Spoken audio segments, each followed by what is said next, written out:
নবী সাল্লাল্লাহু আলাইহি ওয়াসাল্লাম যখন উত্তর দিচ্ছেন, হে আমার সাহাবারা, তোমরা সবাই ধ্যান আর খেয়াল দিয়ে আমার কথাগুলো শুনে নাও।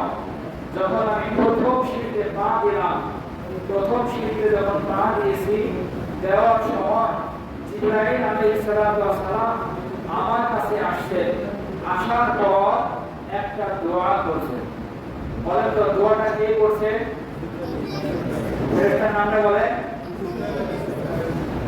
ফেরেশতার নামগুলো মুখস্থ করতে হবে। আমি এমন মানুষ অনেক চিনি, অনেক মানুষ এরকম আছে, যদি জিজ্ঞেস করি বলেন আমাদের নবীর নামটা কি, মাথা দুলগায়। মাথা দুলগানোর পরে একবার বলেন সাল্লাল্লাহু আলাইহি ওয়াসাল্লাম। সাল্লাল্লাহু আলাইহি ওয়াসাল্লাম কি নবীর নাম? না, নবীর নাম হলো আহমদ, নবীর নাম হলো মুহাম্মদ। নবীর নাম কি? মুহাম্মদ, আহমদ, তাহা, ইয়াসিন, এগুলো হলো নবীর নাম। এখন অনেকেই এই নামগুলো জানে না। আবার কেউ জানে শুধু মুহাম্মদ, কেউ জানে শুধু মুহাম্মদ, বাকিগুলো জানে না। আবার যদি বলি যে ফেরেশতা আছে, বড় বড় চারটা ফেরেশতা আছে, নাম বলে তো বলতে পারবে না।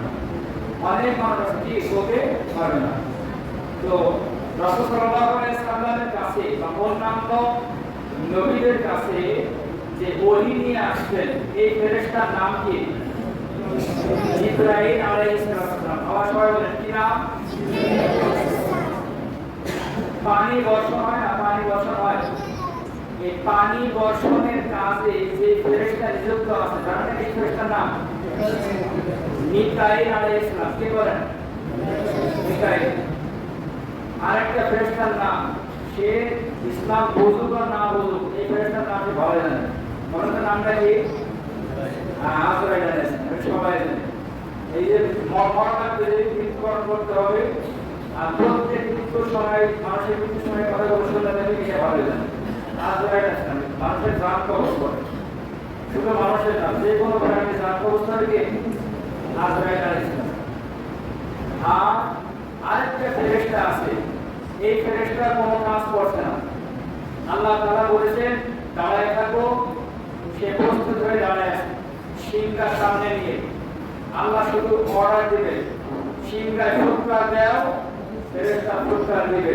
ফুৎকার দেওয়ার সঙ্গে সঙ্গে দুনিয়াতে এমন একটা ভূমিকম্প শুরু হবে, যে ভূমিকম্প সম্পর্কে আল্লাহ তাআলা কোরআনে বলেছেন, ইযা যুলজিলাতিল আরদু জিলজালাহা, যখন মাটি কম্পন করার মতো কম্পন করবে, ওয়া আখরাজাতিল আরদু আসফালাহা, এই ভূমিকম্পের কারণে মাটির পেটের ভিতরে যা কিছু আছে সব কিছু বাইরে করে দিবে। যা কিছু আছে সব কিছু বাইরে করে দিবে। আজকে মানুষ স্বর্ণ খোঁজার জন্য বছরকে বছর মাটি খোঁড়ে, পাহাড় খোঁড়ে, কয়লা বাহির করার জন্য কত পরিশ্রম, পাথর বাহির করার জন্য কত পরিশ্রম করে না।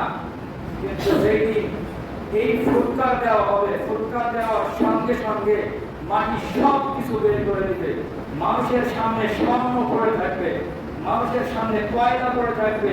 এখন তেলের জন্য মানুষ পাম্পে কি পরিমাণ সিএসি যাচ্ছে না, ওই সময় মানুষ তেলের ভিতরে দৌড়াদৌড়ি করবে।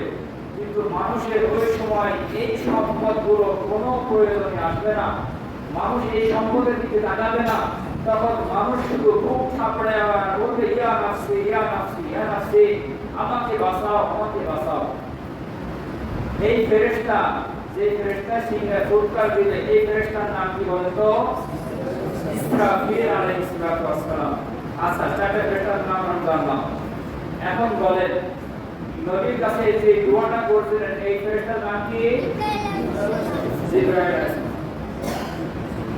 নবী বলছেন আমি যখন প্রথম সিঁড়িতে পা দিয়েছি, এই প্রথম সিঁড়িতে পা দেওয়ার সঙ্গে সঙ্গে জিবরাইল আলাইহিস সালাম দোয়া করছেন, ধ্বংস হয়ে যাক ওই ব্যক্তি, যেই ব্যক্তির জীবন দশায় সে একটা রমজান মাস পেয়েছে, কিন্তু সে ওই রমজান মাসের ভিতরে সে তার জীবনের গুনাহগুলো মাফ করাইতে পারে না।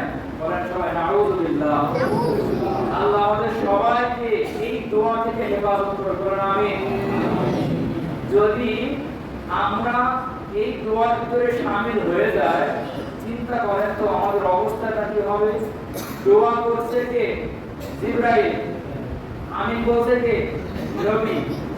তাহলে এই দোয়া মিস হওয়ার কোনো সম্ভাবনা আছে নাকি?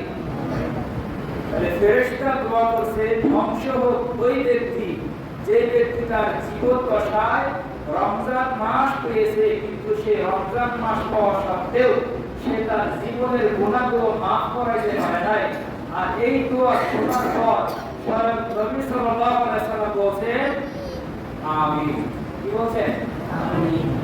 2 নাম্বার নবী বলেন, আমি যখন 2 নাম্বার সিঁড়িতে পা দিয়েছি, 2 নাম্বার সিঁড়িতে পা দেওয়ার সময় জিবরাইল আলাইহিস সালাম দোয়া করেছেন ধ্বংস হোক ওই ব্যক্তি যে ব্যক্তি তার জীবদ্দশায় তার বাবা মাকে বৃদ্ধ অবস্থায় পেয়েছে। কি অবস্থায়? বৃদ্ধ অবস্থায়, মানে মুরব্বী অবস্থায়। মুরব্বী অবস্থায় বাবা মাকে তার সে জীবনে পাইছে, পাওয়ার পর এক সময় তার বাবা মা ইন্তেকাল করে ফেলছে, বৃদ্ধ অবস্থায় ইন্তেকাল করছে, কিন্তু সে তার বাবা মাকে খেদমত করে, তার খেদমত করার পর সে তার জীবনের জন্য আখিরাতের জন্য সে জান্নাত কামাইতে পারে নাই। এই দোয়া শোনার পর নবী বলেন আমিন। তাহলে এই দোয়া কবুল হয়ে গেছে। দোয়া কি কবুল হয়ে যাবে? এমন না, হয়ে গেছে। কবুল কি হয়ে গেছে। 3 নাম্বার শুরুতে যে বললাম, সবাই বলে সাল্লাল্লাহু আলাইহি ওয়াসাল্লাম। 3 নাম্বারে দোয়া করছে নবী বলেন, আমি যখন 3 নাম্বার সিঁড়িতে পা দিয়েছি, পা দেওয়ার সঙ্গে সঙ্গে জিবরাইল আলাইহিস সালাম দোয়া করছেন ওই ব্যক্তি ধ্বংস হয়ে যাক যে ব্যক্তি আপনার নাম শুনে, আপনার নাম মুখে উচ্চারণ করে কিন্তু সে দরুদ শরীফ পাঠ করে না। নাউযুবিল্লাহ।